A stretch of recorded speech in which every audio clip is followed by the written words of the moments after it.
Između ova dva Yarisa nalazi se razlika od 20 godina.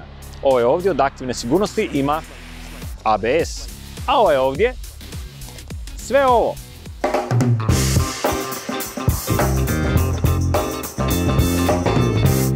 Krenimo redom.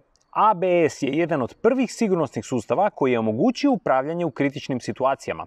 Ostatak sustava samo je logičan slijed događaja. Sigurnost automobila dijeli se na aktivnu i pasivnu sigurnost. Aktivna sigurnost je ono što automobil čini da bi bio siguran u vožnji, a pasivna sigurnost je sama konstrukcija automobila sa svojim komponentama.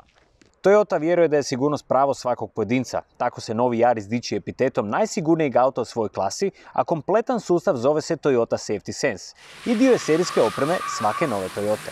Novi Yaris ima svoja čula. Uz radar, kamere i senzore zapravo može puno bolje osjetiti i vidjeti i od vozača. Pazite sad, u suradnji s ABS-om i ESP-om, Yaris će prepoznati pješaka i biciklista na cesti i po potrebi reagirati. Isto tako će reagirati ako ste neoprezno ušli u raskršće i na vrijeme zaustaviti auto.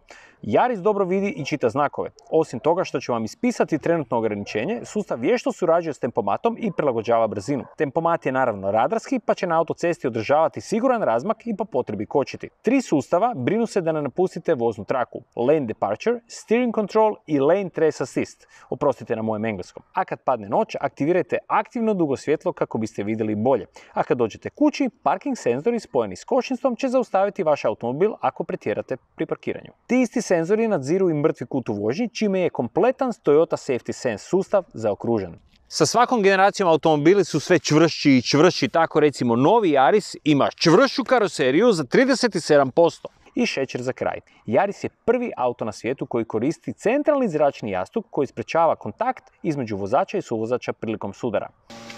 Da biste bili maksimalno sigurni, Toyota treba i vaš doprinos. Koristite sigurnosni pojas, dakle uvijek se vežite i sprijeda i straga, koristite hands-free uređaj i prilagodite vožnju uvjetima na cesti. Sretan put!